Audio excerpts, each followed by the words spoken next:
Actually, you know what? What? When I went into the washroom after the movie, I went into one of the stalls, and it was just, like, covered in shit. I was like... Jesus. Fucking moviegoers not knowing how to fucking do anything. Well, also, I don't know if you noticed, but this theater's kind of, like, compared to its heyday, like, 20 years ago, this theater's gone definitely downhill. slowly. Yeah, it's like... gone downhill. Yeah. Oh, well. Can't even defend it. You can't even defend it. Can't even defend it.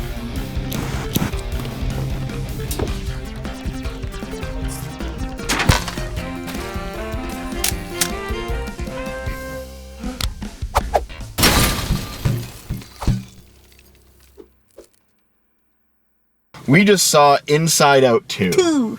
2. Now, I know the first one was a big movie back in 2015, but I didn't see it. You saw it, right? Yeah, I did. Did you see it in theaters? No. I don't remember. I just remember watching it and liking it. Yep. And so I made Dev watch it.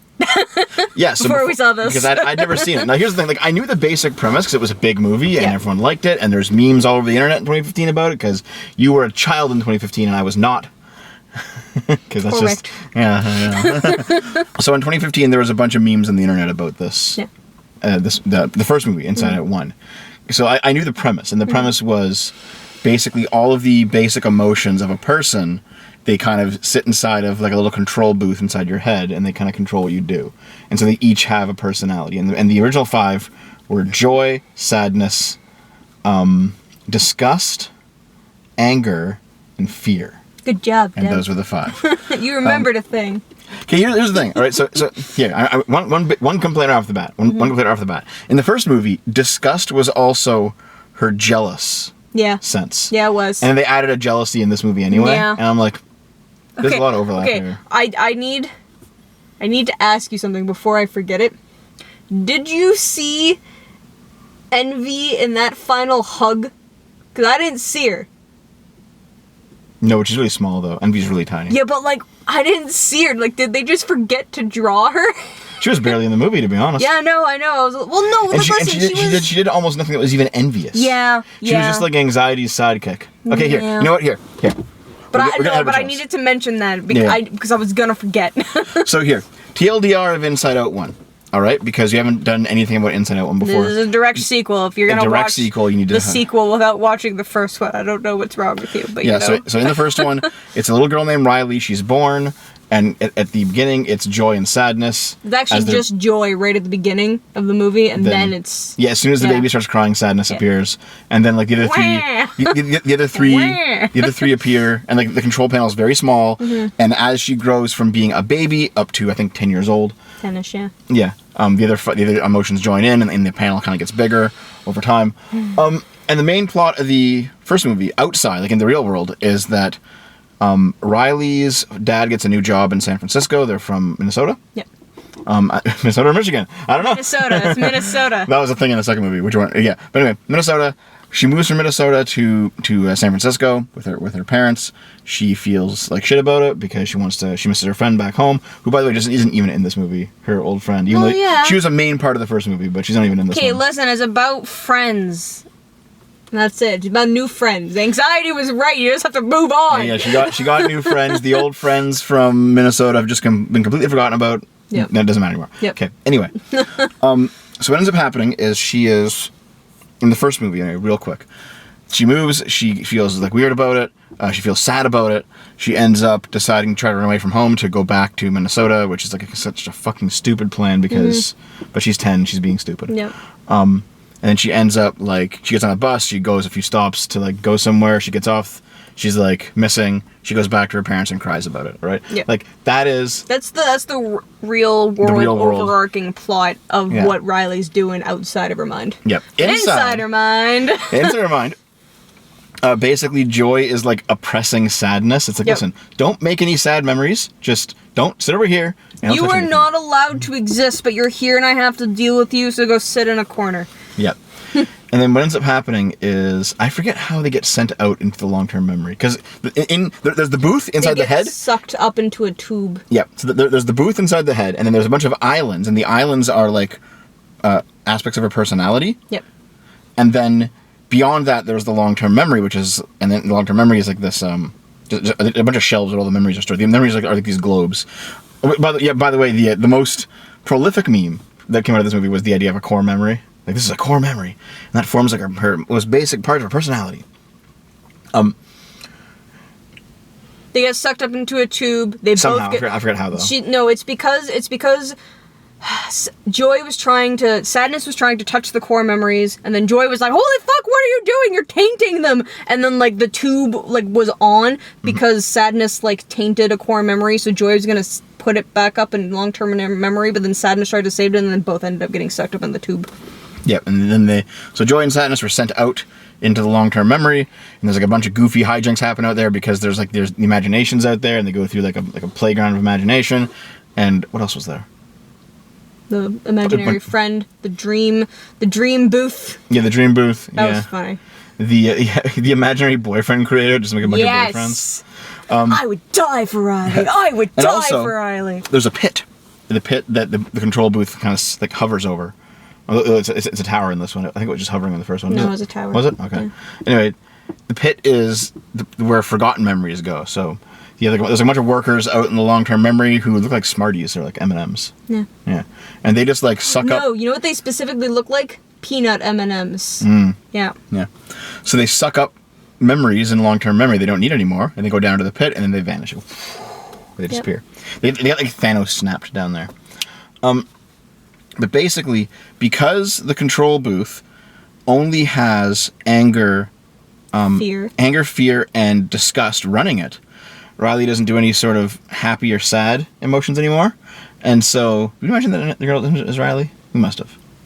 Whatever. I don't know. You're in charge. Her name's Riley. You're in charge of this terrible summary. In the first movie, it's only those three up there. Joy and Sadness are gone, and so they basically like run Riley's life into the ground.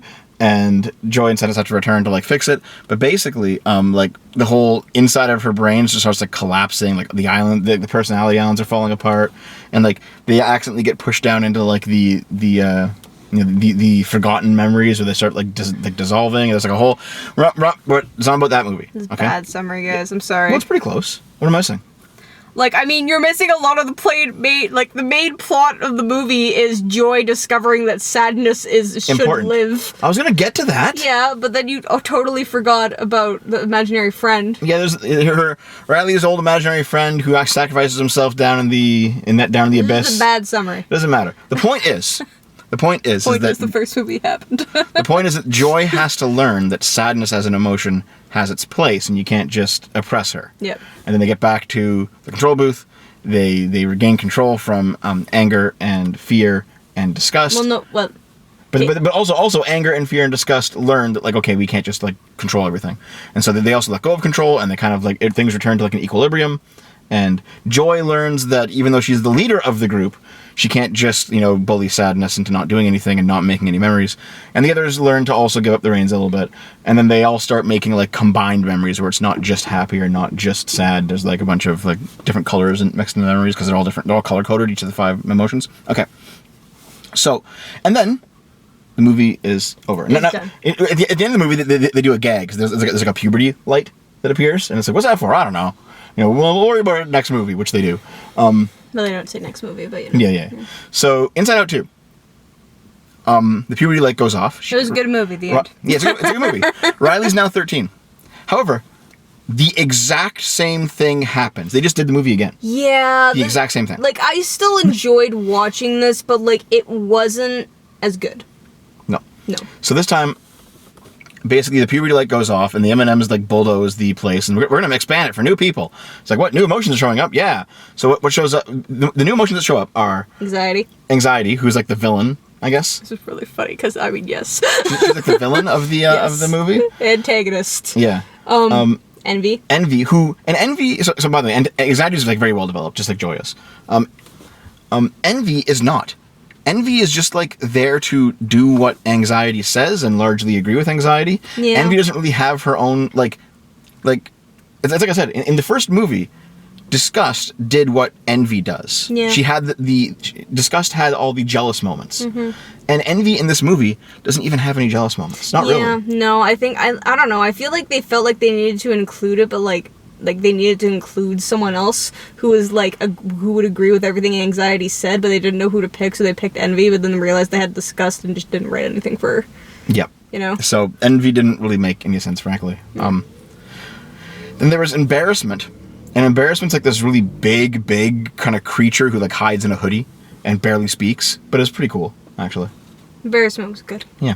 Yeah. Because it's good to have embarrassment. And then it was Ennui. Ennui. Ennui. Whatever. It's French. Ennui. Well, it basically just means like not caring. Yeah, like, bored. I'm too cool for this. Yeah. What does ennui even mean in English? Like, what's the translation? There's got to be an English word for it. I mean, I'm like, well... Wait, where does Schadenfreude come in? That's got to be an emotion. Comes in your ass stuff. I don't know how to spell ennui. I'm just guessing. Ennui. Ennui. Yeah, I know the word, I just can't pronounce it. Ennui. Ennui just means boredom. It's Means boredom. Yeah, feeling of boredom. A feeling of weariness and dissatisfaction. Yeah, so boredom. So basically, her whole point of view is like, I'm too cool for anything. I'm just gonna scroll on my phone. I also love that they made her French. Yeah. That was just like such a. I'm just like, yes, I understand your character perfectly. Yeah. And there was like nostalgia showed up twice. Nostalgia Okay. showed up twice. That's who's running Dev's brain is nostalgia. So nostalgia is an old lady, and she walks in, and everyone's like, "It's too soon for you," and she's like, "Oh, but I miss my old friend." No. You come back after you've graduated, and after like people start getting married. Like it's too soon for you. And so like she shows up twice as a gag. Yeah. Nostalgia. And she's like an old grandma, you know. Funny. Yeah, it's pretty funny. She was adorable. It was pretty good. It was pretty good. So basically, but in this one, the exact same thing happens. So, yeah, except it's reversed because anxiety is just like, oh hey, Joy, you're not great. You're gonna not. yeah, so anxiety takes over with the help of embarrassment, because embarrassment's really big and can just like muscle around. So Joy He's built like the biggest one, by the way, by like 3 of them stacked on top of each other. Like Yep. he's a giant. So Joy, in between the movies, Joy built a tube that leads out to the subconscious this time, which is past the long-term memory. And the idea is like, listen, if there's any memories that we don't like, we'll just send them over there. I don't think it was the I don't remember what it was called now, but I don't think it was actually the It subconscious. was long-term memory. It wasn't forgotten memory, because that's the pit. No, I think subconscious is a different place, but I remember the term they used because I forget things as soon as I see them. It's like buried memory, something like that. That's what I thought was subconscious. It's I don't think it's basically subconscious. things that haven't been deleted, but like, that you're not thinking about, and they're hard to recall. Mm-hmm. All right. So she builds a tube that goes out there. It's like, we'll just take all the memories you don't like and send them way out there, so we don't have to think about them anymore. Yep. And then, also, in the place where the core memories are kept, there's now like a light elevator. plant. Oh, light plant, yes. It kind of comes up, and that's like, this is Riley's belief structure. Yep. And you can actually take an elevator down below the deleted memory pit, where there's like a river of It's like a small lake. Yeah, and you put memories in the lake, and then like a string comes up, and it's like, and the string is a belief, and so so like now she's old enough that like beliefs are forming about That was the world. kind of cool. I enjoyed that. So one thing I don't necessarily like is I mean, it's just a kids movie, doesn't really fucking matter, but like the continuity is all over the place. Like where are the core memories now? Shouldn't the core memories be part of the beliefs? Are all the core memories down in the water now? I feel like if I had to just off the top of my head theorize, I feel like once you had enough core memories, those are what turned into the belief system. Yeah. And then like I don't know if I'm correct, but I think it was like the same, like in the same place as the core memory machine It was, yeah. Yeah. So I think that what happens is that when you get enough core memories, they just like they build their own root system and they like follow it down. They go into the lake, and the core memories like are your core belief system. Yeah. Right. And then you can go down there and put more into the pool once she's that old. Yeah.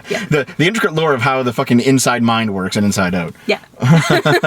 Well, because like some of the things out in long-term memory weren't there this time, right? Like the train of thought is not there.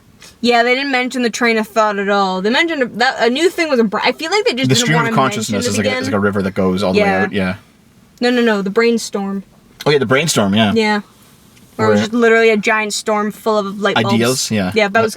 you know what? I actually loved the way they animated that. That was gorgeous. It was so good. Yeah. Okay, well... Also, yeah, in the first movie, a lot of, like... When they... The people in the control unit, whatever it's called, the big office, whatever. They would order memories, and they'd come in by the train of thought.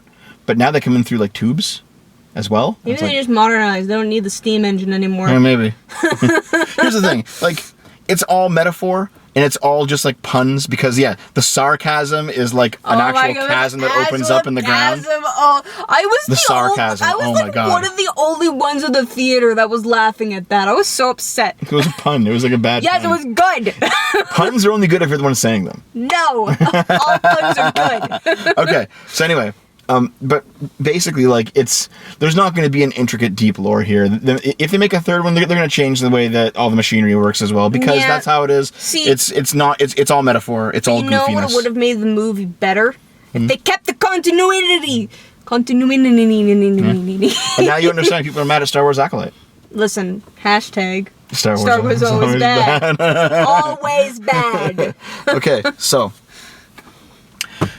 in the second movie, anxiety takes over. They get sent out. You know what? Anxiety does take over. She's the leader, but all the new emotions take over, and all the old emotions are shunted to the vault. Yeah. And the vault is repressed memories. Yes. And so they're stuck inside the vault, and repressed memories. Well, actually, no, they were mostly just secrets.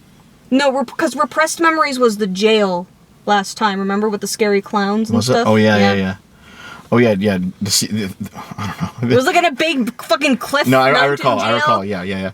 No, there was so.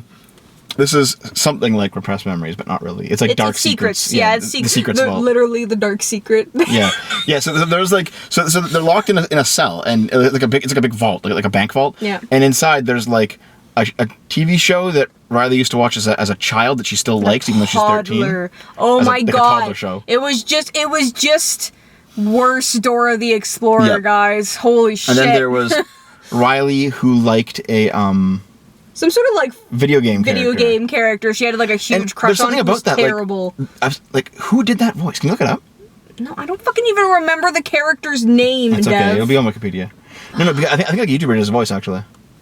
Oh, poor Naomi has to fucking do something once in her goddamn life. Okay, yeah, I'll fucking drive home. And throw this out the window. What, your phone? No. The camera? Camera. Okay, so, and then also locked in there, the video game character, the toddler show. There is like a giant, like a big ogre in like a robe, and it's like this is like Riley's deepest, darkest secret. And he's like, "Rrr." And then like they manage to break out. And okay, the funniest part in the whole movie was when like they managed to break out, right?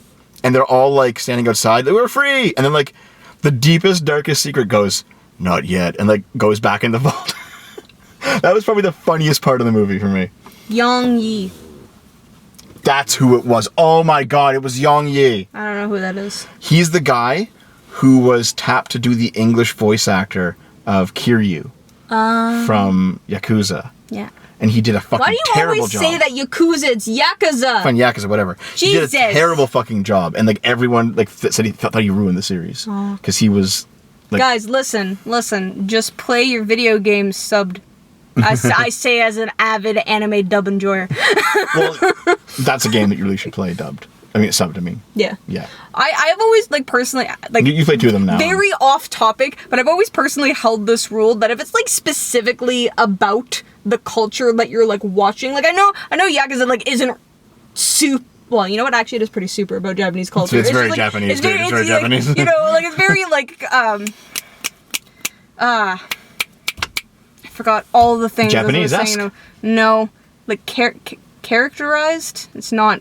Characterized. It's not the word I'm looking for. Caricaturized. Caricaturized? Yes. Okay. Because I can talk like a human being. Mm-hmm.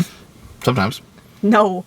That was sarcasm. That's all I can do. Maybe you'll fall into it this time. Fuck you. Anyway, no, like it is, but like it's still like culture, like video games that are like very specifically about the culture, and anime that's like very specifically about the culture. You should watch it subbed. You know what it's Anything like? else is dubbed. Here's I know exactly what you mean, Yeah. and I have a good analogy. If you're watching a Like movie, Maid-sama. if you're shut up. If you're watching a movie that takes place in the medieval period, the actors always have to have some kind of British accent, or it's not going to sound right. Yep. They can't have like American accents. No. That sounds modern to us. Yep. It's the same thing. If you're going to watch something that is very much about Japanese culture and in like all the characters are Japanese, they're in Japanese culture, they're doing Japanese things, it has to be in the Japanese language, and then you read the subtitles. It has to be that way. My only exception for this rule is the Assassin's Creed series. Only because it is literally from like at least at first it was from like an English person, not an English, an American person's mind, right? So of course it's all going to be in English. That's the only exception. Canadian. Yeah, Jade. It was made in Montreal. The character of Desmond. Oh, okay. I thought you meant Play the fucking series. I thought you meant the person. No. Who made the game? You're not- Because it was Jade Raymond, and Dev she's is not an Canadian, isn't Assassin's she? Creed fan, and he's No, I'm not. lame Sorry. for it. Sorry. Actually, to be fair, I don't know if Desmond was American or Canadian. I don't think you're an Assassin's Creed fan anymore either, because all the games suck every. Okay. We're very off topic. So, anyway, yeah, Yong was the video game character. Yakuza got it. Okay, so yeah, you're gonna say it, Naomi. Yakuza.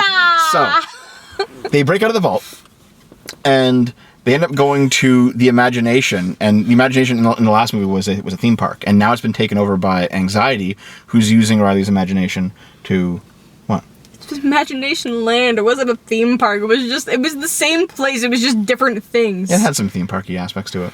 I didn't say amusement park. I said theme park. Those are two different things. Do you know what the difference between amusement and theme park anyway? No. Well, fuck you.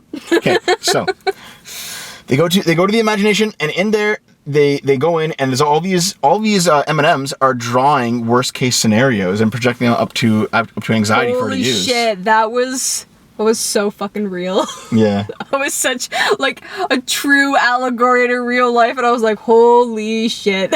And then the best, again, a really good moment in the movie was when Joy like goes to one of the artist stations and starts drawing, and then sends up like a happy picture, and Anxiety's like, "Who's sending all these happy?" Oh, Yeah, it was like the perfect, like, she didn't even say, oh, like her face just like dropped into understanding. she's and I like, was like, yes. "Yeah, it's Joy. Joy broke out. That's what it is." Yeah, just oh man, it was so good. There's like really good moments in this movie. Pretty much like I'm just irritated a bit by like the lore and like the characterizations a bit of the new emotions. Like it felt like in the first movie, it felt like everyone had enough time to breathe because we were so far separated from the other emotions, and it was very clear that Joy was like in charge, you know? It was about her learning not to be so in charge. In this one, it was just about taking charge back from Anxiety, which, you know, is good. So here's the thing. But the new characters didn't have time to breathe They because did not. everyone was together. Everyone was together. All 5 of them were out in the adventure this time. Well, like, yeah, all 5 of them, but then also the 4 new ones were also all together, and it was just like, we don't... There was a lot going on. There was a lot, and like, honestly, it probably should have just been a longer movie. Maybe so. I think What was it? Was it an hour and a half or something? Yeah, it should have been like 2.5. That's a bit too long for this movie. No, this is a kids movie. I think 2. I'm right. Give it an extra half hour, but not more than that, because kids can't watch a movie that long. Yes, they can. They definitely cannot. They can. Okay, so well, here. Speaking of movies and books. here, do you want to know why you could sit down and watch a movie for 3 fucking hours? It's the same reason why you're dragging this one out right now, and we got to get going soon. Listen, okay. I didn't start dragging it out. Guess you what did. you are right now. By your So terrible you are right now. summary. You are right now. You fucking say it, Naomi. God damn it! Pushed. Okay. So anyway. Anyway. What ends up happening at this point is they decide to take the stream of consciousness back to the repressed whatever. Did we even say why? Yes. No, we didn't. Because Anxiety decided to like break the tree that was Riley's belief system and suck it up the tube. To go back to, we'll just call it the subconscious. I think we're wrong, but that's what it is We'll call it now. subconscious. And Anxiety's like, I'm gonna go down into the pond and put a bunch of Anxiety memories down there and make a whole new belief system that's only Anxiety. So the old one is like sent back, and they have to go back there to find it, and that's when the sarcasm opens up, so they can't use the river anymore. They end up going to a parade, and the parade is Riley's future jobs. This just seemed like a bit shoehorny. To be honest, it was like, why is this here? Like, it was in the movie for like 30 seconds. They just skipped right over it. But it was a parade of Riley's future jobs. And they end up grabbing Riley as a Supreme Court justice. And I'm like, okay, this is like the one political joke they're allowing themselves to put in there. You got to have, adult Riley is going to be the new Ruth Bader Ginsburg or whatever, because it kind of looked like her actually. So they grab onto the balloon that is like the float or whatever, or the big balloon they're holding onto. They fly away, and that's when the brainstorm happens. The brainstorm happens and then like knocks them into the sky. But they end up getting back into the subconscious and they find It's just a mountain of bad memories. Yeah, that have all been shoved back there. And this is like it's the exact same beat as when Joy has like her breakdown in the first movie. It's like the 2/3 of the way through where Joy realizes that her happy-go-lucky attitude cannot save the day all the time. And so she breaks down and she's like, what do? I don't know. I have no idea what to do. Like it happened in the first movie, happened in this movie. At some point, Sadness is like forced to go back up a tube to like sneak in. Because she's kind of part of the integral plan, so she's like back in headquarters secretly, and I think it's embarrassment that's like helping Sadness out, because embarrassment is kind of turning on anxiety. How do they all get back again? They exploded the mountain. Oh yeah, that's right. So they blew up a mountain, and the mountain they use a bunch of TNT which they got, and the mountain like sends all these memories down in a big wave, which totally would have killed them. Okay, it was the back of the mind. That's where they threw everything, all the bad memories, the back of the mind. Yeah. Because Okay. it's when it's the back of your mind, you don't have to think about it. Yep. Okay, I needed to know. So all the bad memories flowed after blowing up the mountain down into the sarcasm, which then led down into the core memory pond or whatever it is to make belief systems. And all these memories go in that are all supposed to be forgotten memories. Well, yeah, only because Joy was putting them back there. Yep. And they all start turning into beliefs. Mm-hmm. And in the real world at this point, Riley's having a panic attack, and she's doing. Yeah, we haven't talked about what Riley is actually doing. We haven't done that in yet. the real world yet. It only kind of matters, but I mean, we'll speed around at the end. But basically, they go back up using the elevator to get into the control room, and everyone's there. And this is when like anxiety has like the tornado. This is the anxiety tornado scene. has had like the tornado going for a little bit as they blew up the mountain because Riley was having an anxiety attack, which is why there was a tornado. Yep. In the control room. Yeah, they go to the control room and they just see an orange tornado because anxiety's color is orange, and it's just anxiety moving very quickly, pushing all the buttons as fast as she can. Mm-hmm. But they end up like breaking the tree that anxiety built. The personality tree. It was so sad when not that part, but when anxiety built the tree and it just was Riley saying I'm not good enough. That was so sad. Yeah. Anyway, continue. Well, Joy puts the old tree back into place, and then realizes that she has to like also take that out, and then have a new tree form of all their emotions together, and so it does, and everyone's happy. The end. The end, pretty much. Well, goodbye. The issue is that like at the end of the movie, she just like she treats anxiety the way that she treated sadness. Yeah. She just sit here in your chair. I'm like, you haven't learned anything, have you? No. Because okay. No. The one. No, you're wrong. Because with sadness, she just had her go sit in a corner and read manuals. With anxiety, she was just like, okay, yes, anxiety, you do need to calm down a little bit because you're freaking out, but. Like we're gonna give you some anxiety. I don't know if you noticed that. I saw that. The cup. It was really funny. She had a mug of anxiety. And like kind of getting her to relax a little bit so Riley doesn't freak out, but using the anxiety to remind her that yes, they have a Spanish test and they need to plan for the future and actually remember stuff.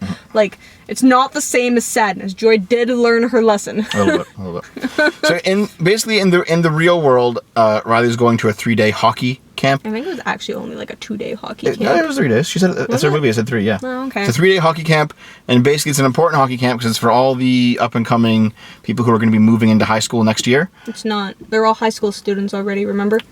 Yes, but she got invited because she's moving into high school next year. Yeah, but that wasn't all the rest of the. All the rest of the kids, they were already high school students. Yes. But she got invited, and also her friends got invited because they were really talented hockey players that will be in high school next year. Yes. Yep. So, basically the coach is like, I want to see if you can make the high school team. And so, because anxiety is now on board, Riley's like, I have to fucking win no matter what. And then like does a bunch of fucked up shit, try to win. Oh god, yeah, that fucking okay, guys, I need you to I almost walked out. I was like, "This is too cringy. I can't." Dev was cringing pretty much from the beginning of the movie to the end. Oh my of god, the it movie. was so fucking. Like it was pretty bad. There was so much cringe. Yeah. Like I felt there was so much secondhand embarrassment for Riley. Holy shit. Because she's like betraying her friend, she's betraying her ideals. Oh. She sneaks into like the coach's office to steal like the red book that says that she's not ready for the team. No, listen, she didn't steal the She red wanted to book. look at it, She just looked at it, which I mean, But she like, broke in. yeah. Well, no, listen, everything was unlocked. It wasn't breaking in. If it was unlocked, it was unlocked. Is that the rule? If you leave something unlocked, it's not breaking in, Naomi? I'll remember this for the future. Yes.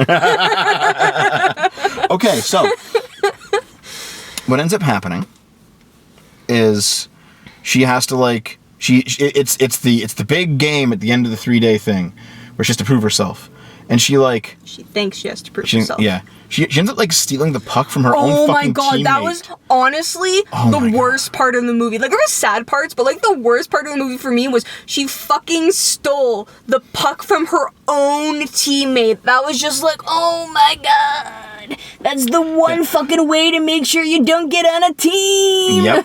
Because she needed to get 3 goals because that would be more than the record. If she got 3 goals, she'd definitely be on the team then. Oh yeah, or so says totally. anxiety. She checked her friend into the yeah, that was rough. into But the I think that boards, and that was like really like she got like quite hurt. no, that was an accident though. Yeah. They just like ran into each other because fear wasn't there to pay attention. Yeah. So that's when Riley goes into the 2-minute penalty box and then has like a panic attack for 2 minutes. Yep. And that's what happens there, and so that, like, yeah, the real life story is still pretty simple. Yeah. That's the point. It's supposed to be simple. Yeah. What's kind of funny about the whole thing, though, like I said earlier, in the first movie, she had like this lifelong friend who she kept in touch with after she moved, and like that's not even. This literally what happens to all childhood friends, except for fucking you. Me and Dave. Because you don't move on from the past because nostalgia runs your brain. Well, me and Dave are still friends. Yes. Legitimately. Only because of forced proximity. I'm kidding. No, dude, we spent like a good chunk of our 20s not together, and we're fine. I'm kidding. But yeah, I understand though that we're like pretty rare. Yes. All things considered. Yeah. Because like you don't hang out with any of your friends anymore. Dom doesn't hang out with any of your friends anymore. You know, I don't think Jess hangs out with any of her friends anymore. I don't have friends. Sure you do, except for us. Like, okay, outside of our group, you have no friends. That's true. Yeah. That's true. I don't do anything. So yes, I don't hang out with anyone. But okay. Anyway. Yeah, the real life stuff is not that complicated again. I guess the issue ultimately, and the reason why this movie was not as good, is because it is the same movie. And let me lay it out without you interrupting, okay? Okay, here. So, Joy is kind of the leader of the group. I'm going to describe both. I'm going to describe both movies just in general terms, okay? So Joy is the leader of the group, kind of keeps the ship running. Generally is a good force on Riley. New emotions show up. New emotions have different perspectives. New emotions like kind of ruin things a little bit. Joy tries to overcompensate. Things kind of get tilted out of whack. Hijinks happen. Joy is kicked out into the long-term memory. The new emotions run the show in the control center. Out in long-term memory, things start like breaking down and exploding and crumbling and like a whole bunch of nonsense. They have to basically get back to the control center in time to stop a disaster, and they get back at the nick of time, obviously. But also, while Joy is out of the control center, she has this realization of the way I've been doing things is not working, and I can now see the error of my ways. And it's like, okay, it's the same basic story structure in both movies. Mm-hmm. And it almost seems like Joy did not learn her lesson between the two movies. No, I'm telling you that she did. Otherwise, she would have just had anxiety, like reading manuals like Sadness. I think that would have been the joke if Joy hadn't learned her lesson, is that anxiety would have been doing the exact same thing Sadness was, just reading manuals. Maybe, yeah. Yeah. But at the same time, though, like, Joy's whole thing in both movies was let's repress the bad emotions. And she should have learned that you can't do that in the first movie. But at the start of the second movie, she's built this tube to send them out to the back of the mind. It's the same type of mistake. Actually, I want to comment on that. No, I agree. I'm not disagreeing with you, but I want to comment on the belief system. How the fuck are the memories supposed to get down there? What do you mean? Because they have an elevator to take them down. Yeah. And then there is a river. So how is she supposed to build a belief system if it's if they're supposed to take the memories down there, but like the point of the movie is we can't control who it is, because Joy had a flashback to her collecting the memories and then putting them in the belief system and realizing that was a terrible idea. You know, because Joy was specifically controlling who Riley was supposed to be and ignoring the bad memories. But how else are you supposed to do that? Yeah, metaphors here aren't great. Yeah, like there was like, it seemed like it was supposed to be like, yeah, the emotions do control that sort of. But then there's also like streams of water that do go into the belief lake. Well, they blew a hole in it with the TNT. And also the sarcasm opened up into it for some reason. Well, no, because that happened partially because the sarcasm opened up in the middle of the river stream of consciousness. Yeah. Yeah. So, like, it's already flowing down there. Yeah, but if we're speaking in metaphor here, I think there's probably something to this. Like, I think if you're sarcastic about a thing enough, you start to actually believe it rather than just faking it, you know? Yeah. So that's probably why the sarcasm opens up into the belief system if it opens up big enough. Yeah, but like also there was already streams of water like going in there with like little ploops of memories, you know, going in. But I think the reason that it wasn't so good is that before in the first movie, like, it was all new and all simpler. And then they're trying to explain more complicated things and not, like, they're doing the thing that Hollywood writers do is, like, they have an idea and they don't logically connect it to the story that they're writing. They're just like, yeah, yes, this is a great idea, we're going to implement it, we're going to implement it well, but it doesn't make sense if you think about it for more than 2 seconds. You know? So, like, I think the main reason is that, like, this movie is good. I enjoyed watching it. Your kids will enjoy watching it because I am a child and I would know. You're 27. I am a child. I am aware. I am stunted. In more ways than one. My height. I know. Okay. You're 4'9". Fuck you. No, I'm 5 foot. Shut up. Anyway, 2 major things were, like, you could pick more holes at the, like, the metaphor stuff, yeah. Yeah, the metaphor stuff, because we already have a first movie to base it off of. So this should have been a bit more tight than it was. Secondly is that there was too many characters at the same time and there wasn't enough room for everyone to breathe. Yep. Literally. Need another half hour, I think. It needed, like, more room. It needed more funny moments. You know what? It needed for Envy to not be there. Here's the thing, yeah. Envy could have not... No, here's what should happen. I'll give you... Okay. Here's how you fix it. Here's Dev's on-screenwriter tip. Yes. Take out Envy, and because she's hitting puberty, put in... I know you didn't like this, and it's a kid's movie, so it wouldn't work, but put in something that represents the sex drive. Because when you're 13, that's when it starts coming online. All right? Now, you can't say just horniness. It's a kid's movie. Put in, like, romance or attraction or something, right? Like, that has to be an emotion. The fact that disgust already was envy. Yeah. And the fact that envy had nothing to do. Yeah. It would have made more sense. And also. Actually. Wait. Romance would have been a better sidekick to anxiety. Why? Because if you have a crush on someone, and anxiety is going to take over and make you do stupid things because I gotta impress them. You know what? Yeah, that's fair. There should have been, like, attraction as the emotion, not envy. But then again, it's a kids movie. They probably don't want to broach the topic. Yeah. They probably don't want to summon the hordes of Rule 34, you know, artists who are just going to draw attraction getting gang fucked by all the M&Ms or something. I was thinking the Christian Mom Brigade, but okay. No.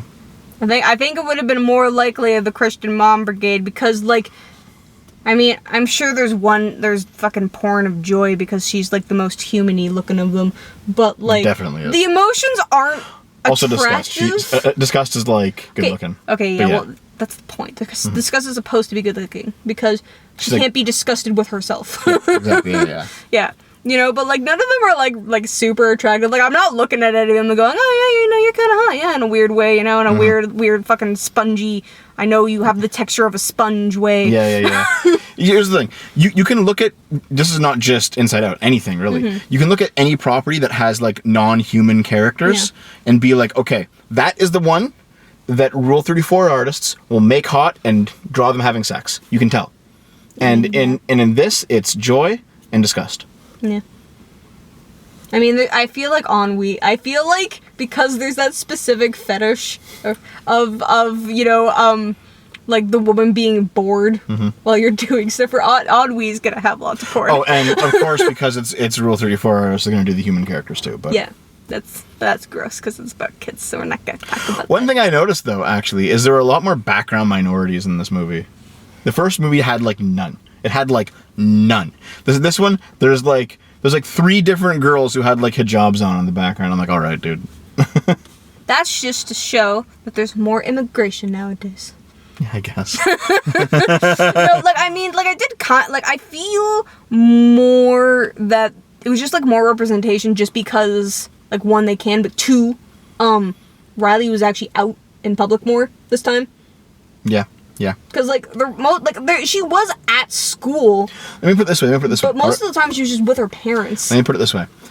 If the first movie were made in 2024 and they showed those like she's at school scenes, no, there probably would have been. There would have been a girl with a hijab. There would have been like more black kids. There would have been more Latino kids. There would have been more Asian kids. There were a few, but it was still like majority white, which by the way is the demographics of the United States, just how it is.